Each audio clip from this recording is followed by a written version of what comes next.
The way my parents parented was very much like, we don't fight around the kids. We don't ever say anything around them. There was no, we didn't know anything. The granddaughter of Elvis Presley just stood face to face with a man her family spent decades keeping in the shadows, and her entire body betrayed a truth that no amount of silence could hold back any longer. The cameras captured everything. Millions watched the footage and felt something crack open inside their own chests.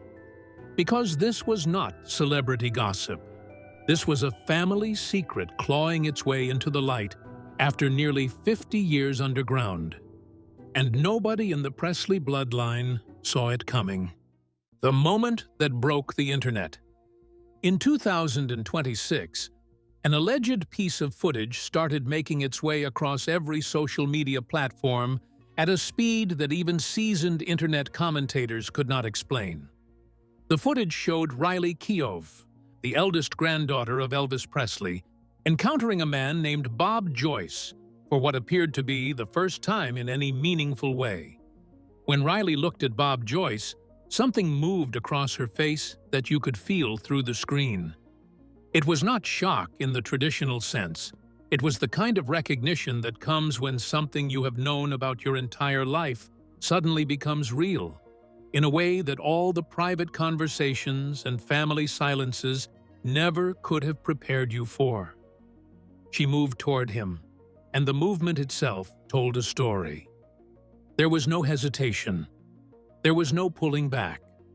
There was something that looked like the specific kind of relief a person feels when they finally stop carrying a weight they have been holding for years. People who watched that footage knew immediately that what they were seeing was genuine. We live in an era where every celebrity interaction is calculated, every public appearance is pre-approved by a team of publicists, every emotional reaction is filtered through layers of strategy and brand management. That reaction was real, and the internet knew it before anyone could explain why. Within hours, the questions started piling up like debris after a flood. Who was this man? Why did Riley react like she was seeing a ghost?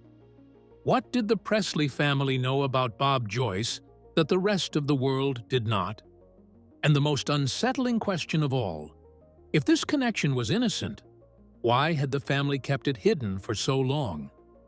Those questions put pressure on a wall that the Presleys had spent decades building, and for the first time, that wall started to show cracks that no official statement could repair. For the answers to these questions, you have to understand how the Presley family was built in order to understand what broke. The family that learned to survive through silence.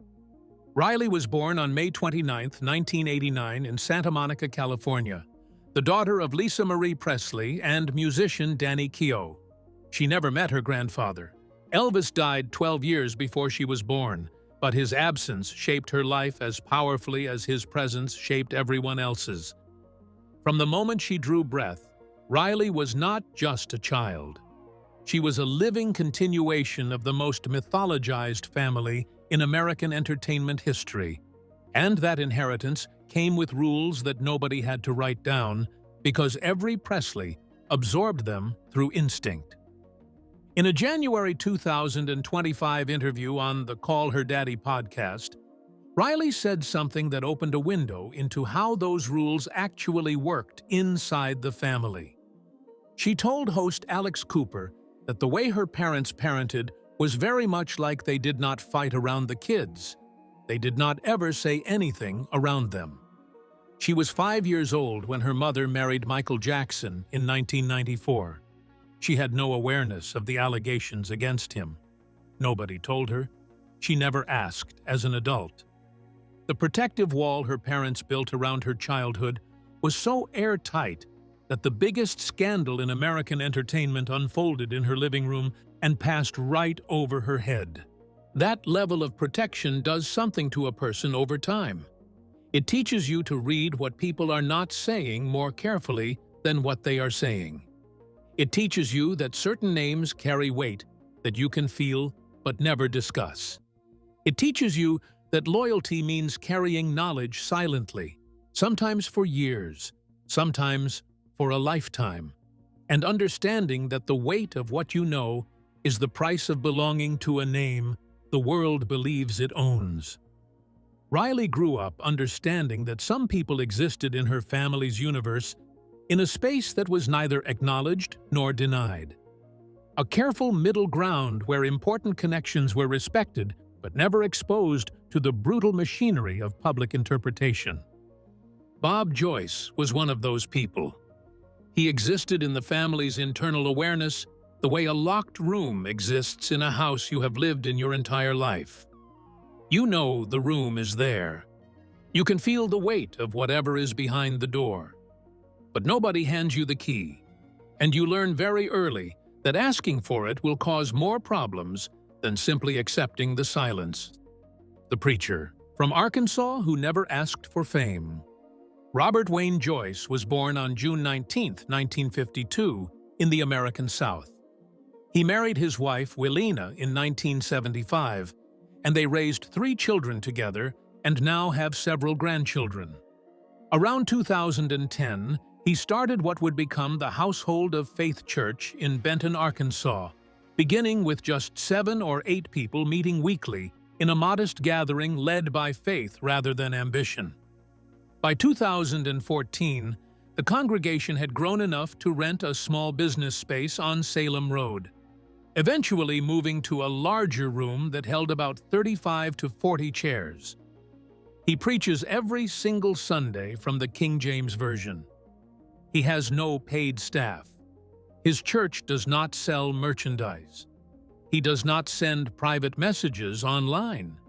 His official website explicitly warns that people have impersonated him on social media repeatedly and that none of those accounts is real.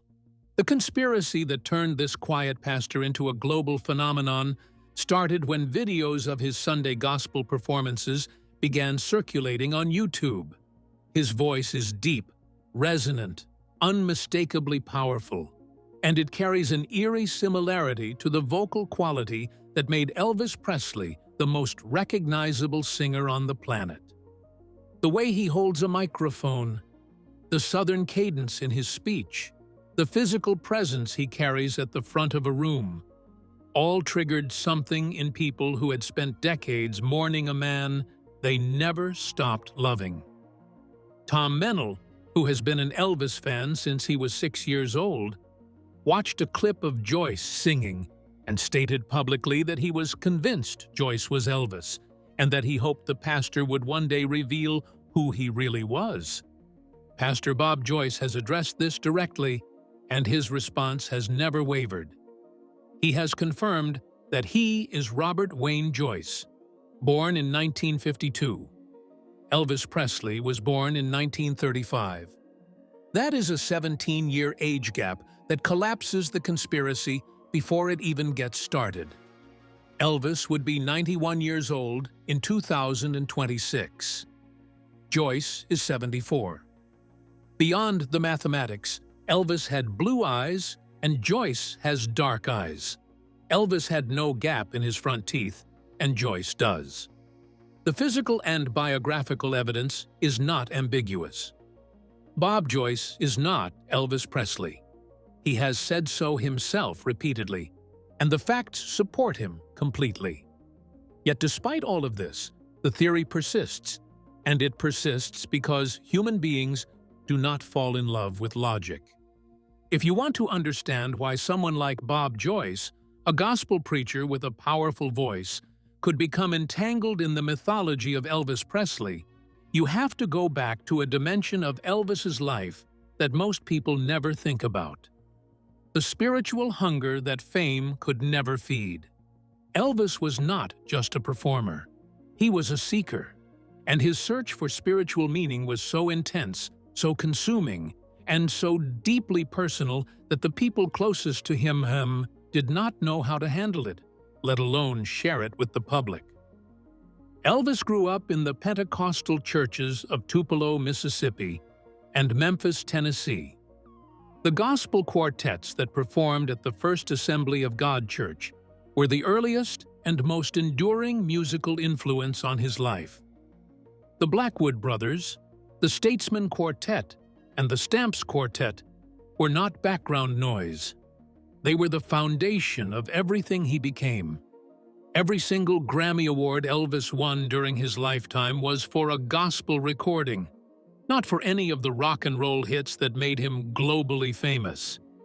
That fact alone should reshape the way people understand who he actually was beneath the jumpsuits and the screaming crowds. In April 1964, Elvis met a 24-year-old hairdresser named Larry Geller, who would change the course of his inner life permanently.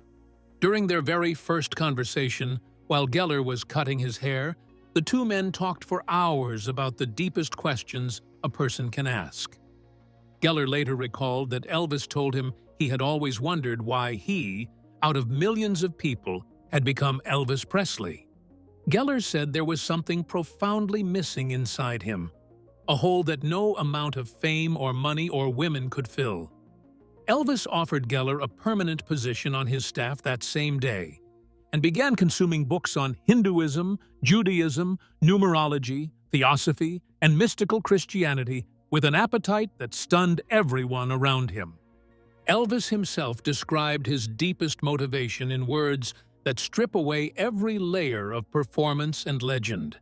He told Geller that all he wanted was to know the truth, to know and experience God, and that he was a searcher, that searching was what he was all about.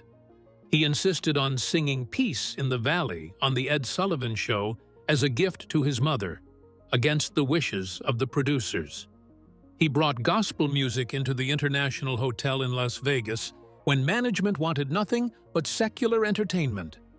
He built the meditation garden at Graceland as a physical sanctuary for reflection, the same garden where he and several family members are now buried. This was not a man who was content with fame. This was a man desperately reaching for something fame could never provide. And the people who understood that part of him, the people who met him in that private space of seeking, became the most carefully guarded relationships in the Presley family's history. The sealed autopsy and the 50-year clock.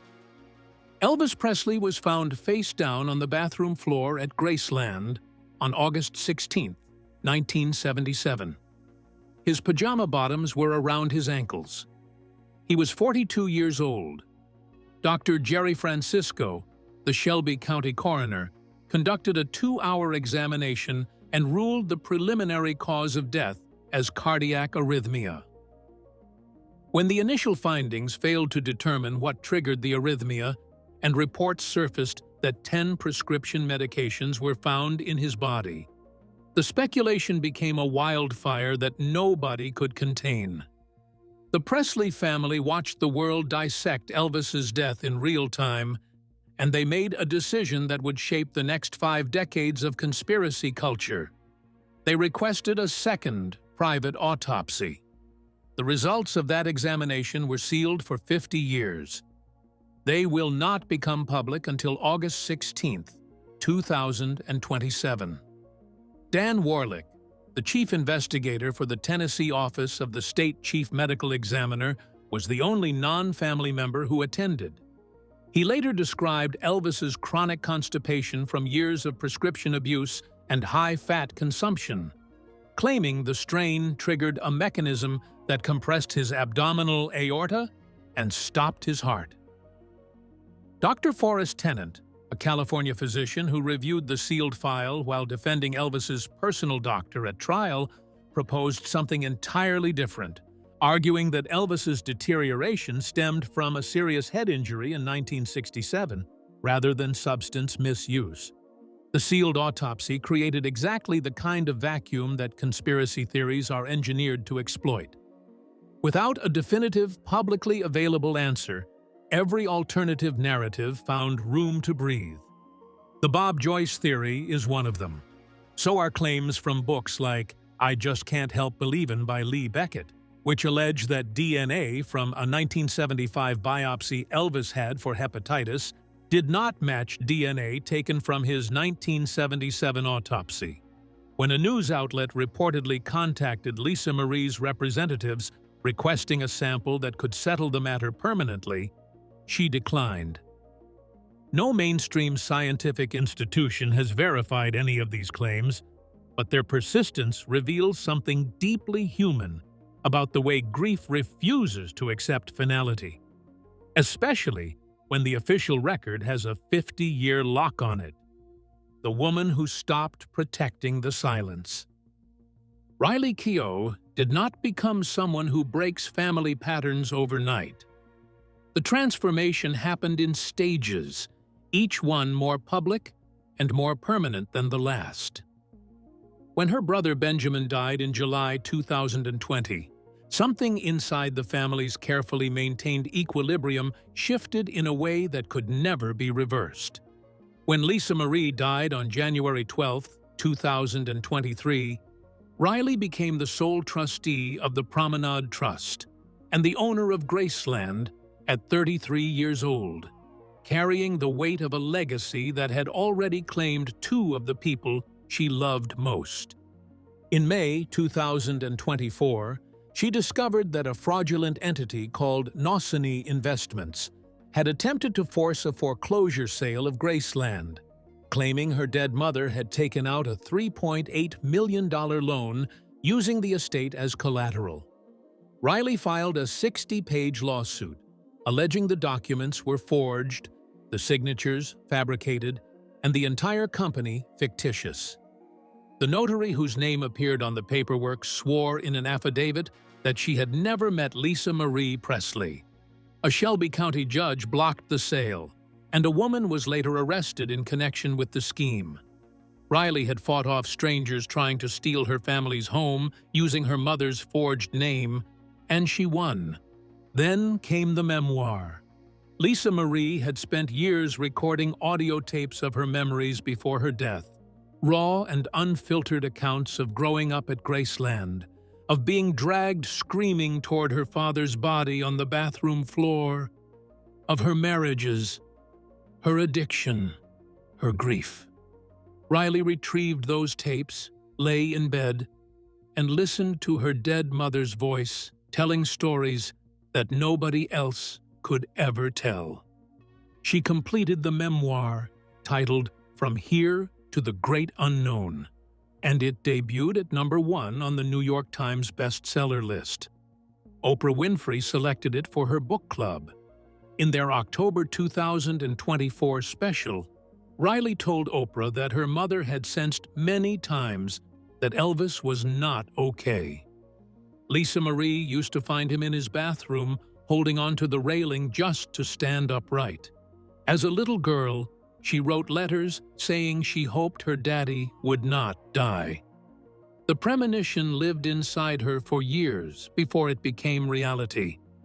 That kind of honesty does not come from a woman who is still committed to protecting the old narrative.